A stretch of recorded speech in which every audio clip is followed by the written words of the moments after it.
to start. So, you've all heard I'm from Bermuda. Vicky was born there as well. That's where Bermuda's located, so there's no confusion. It's actually the apex of the triangle. So when you land there, you are lost. But that's sort of where we're at. It's a British overseas dependent territory, so I actually have a British passport, but not the accent. And just so we understand, Bermuda is only 24 miles long, 40 kilometers. The entire island is about 19 square miles. The widest part is about a mile and 1.6 kilometers. It's a small place, 60,000 people. Anyway, that picture is the entire island of Bermuda. So you can take it from a plane, just snap, boom, there you are. Anyway, so I was born in Bermuda. My family settled in Bermuda in 1612, both sides, my mom and dad's side. There were no one living there, so they were the first thing they came over on with were English. They settled in Bermuda, they became a crown colony, et cetera, et cetera, et cetera. So we've been continuously living there until I left in 2021. I got married at the age of 22, became a dad of 2 adult children who, as I said, are absolutely in awe of their maturity. I don't know where they got it from. And then I got divorced at 42, and I was single for a while. My daughter has a son, Marcus Alexander Danger. That's actually on his birth certificate. They thought it'd be cute, and he has lived up to his name. A bit of a apple didn't fall far from the tree kind of kid. And then I met Vicky at the age of 55, and was actually recommended. So that's the whole presentation in itself, how that happened, if you're ever interested in that one. And in 2021, I moved to Australia. So the top of there is the flag of Bermuda, and there's the Australian flag. Both have the Union Jack, so that we can still we're part of the Commonwealth.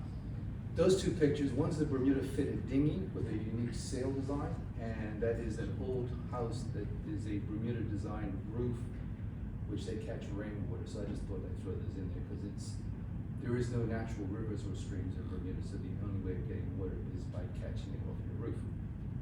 And the roofs are lime washed, so that helps purify the water, and it's kept in the tank next to or under the house. Anyhow, briefly, I went to school in the UK from the age of 10 to 18. That was my high school. I did O-levels and A-levels out there. My parents didn't like me very much, so that's why they shipped me off. It's a joke. And I survived, and then I went to university in the US, in Massachusetts, and got a BA and MA. I've had careers, as you heard Clayton say, I just can't hold a job, so that's why I work for myself. And at 19, I was a shop steward in construction. I've actually been a politician for a period. I was the chairman of a political party, and I have run as an independent candidate. That's a presentation in itself that I've actually given. I've been self-employed since 2004. During that period, I co-drafted Bermuda's Employment Act. I was the deputy chair of the Labor Law Committee. And here's one of the highlights. I mediated a key agreement with the U.S. State Department at the International Labor Organization because they were about to go into a financial crisis with Caribbean countries withholding their support. And I was asked as an independent party to mediate that dispute, and at the end of 2 days successfully came up with an agreement. And then since I've landed in Australia, I've become a nationally accredited mediator, family dispute resolution practitioner, an accredited conciliator, divorce coach, and a conflict coach, in addition to all the other things that I had previously. And it just continues. Education is just one of those things that is fascinating to continue with. So, this point of this presentation is about mediation. So what is conflict? And a lot of times it looks like that. People are just at each other, not knowing where they're going. And it's basically, it talks there about parents with teenagers, because if you ever had a teenager in your life, yeah. Know that everything's your fault, you're wrong, you're stupid, you're dumb, you don't, right. That's just, then they become parents, and that's justice. My mother said, live long enough to be revenge on your kids, and she did that. I did. I was grateful they weren't as bad as I was, because I knew what I did, my parents never did. And then, here's the other thing. A conflict is also a fighting between 2 or more countries or groups of people. And the key about mediation is that I have found in my experience of over 30 years where I've worked with countries, I've worked with individuals, I've done family dispute resolution, I've worked at that international level as well as right down to juvenile court, family court. It hasn't mattered. The process to me has always been the same of resolving conflict. It is getting the parties to hear what the other has to say and helping them find a solution, often getting outside the box. I love it because I get to be the fly on the wall and it's really creative. But it's been a passion of mine since 17, when I realized that if I could get between the unions and the employers, if I could actually get them to have a conversation, things would work. And I was doing a course with what was then the Industrial Society in the UK in mediation, and realized that if I could just be that guy in the middle, I can actually make a difference. At the age of 31, I was actually doing that. It took me a little while to get there, but I got there and I actually became that guy that made the difference between parties. So, that's not an unusual scenario in a lot of families right now. And conflict, it's part of life, right? I always say that, you know, a pearl has to have a rub. A grain of sand irritates the oyster and produces a pearl. So there's always a good thing that can come from conflict, except combat is optional. We don't have to always fight. We can disagree and agree that we're in disagreement, but listening to each other. And now with social media, we have keyboard warriors. People aren't listening. People are now expounding thoughts without thinking what the consequences would be to their neighbors and themselves. So at Better Outcomes, we provide a path to peaceful outcomes. My role is a peacemaker. So, last week you heard how we swoop in. This is my personal hero, Mighty Mouse. Here I come to save the day. Yeah, he's awesome. So if you're looking for a hero, find a mediator. Because we are those quiet ones that between the parties, the peacemakers, facilitators of negotiation. It is so key that this has been really my life passion and call. This is the vocation that I've always wanted.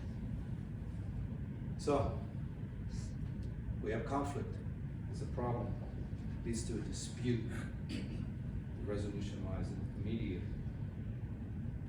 I'm the one that can help the parties find that structured negotiation. It's getting the people in the room, whether it's, and I can do it virtually, I can do it by phone, or I can do it physically.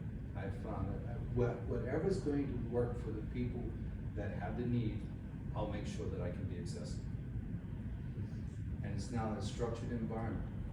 Very first mediation I ever did, I had no formal training, but I used an instinct and an intuition. We kept it really simple. What are we here for? What is the topic? One person speaks at a time. I'll direct the conversation. I'll make sure that we're all listening to each other, did reflective listening back, and came to an agreement. That story in itself was that my boss was out and I was the only, he was part-time as he also had other responsibilities, so I was the labor mediator. They threw me in the deep end. I've been on the job for 3 weeks as a government mediator. And the permanent secretary said, "You're it." It was about to escalate into a national strike in an industry that was important in the public sector. And I sat the parties down and we had a discussion and came up with a policy that set a national policy for all of the public sector and actually split into the private sector from a 2-hour meeting. And all it was facilitating the conversation by the parties and keeping them on principle of listening. So, aren't you glad we had this meeting to resolve our conflict? That happens a lot without a structure.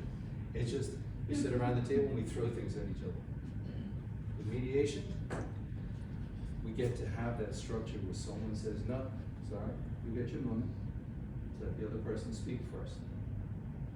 And it's golden. It really is. I have found that probably closer to 4,000 disputes that I've mediated, that when they say, "I didn't know that,"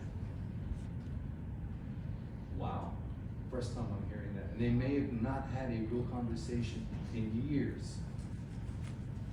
It's the facilitation of that dialogue that opens it up. So I've found that this works in commercial, family, intellectual property, industrial relations, where I started, consumer law, human rights, admiralty law, which is one of those strange little quirks of our British heritage, but is admiralty law. Working with taxation and costs with the court is something the registrar does, but it is the principle. I've worked with juvenile court, I've worked in that field of construction that we have a dispute, we resolve it. And then the importance of why mediate. You can do litigation.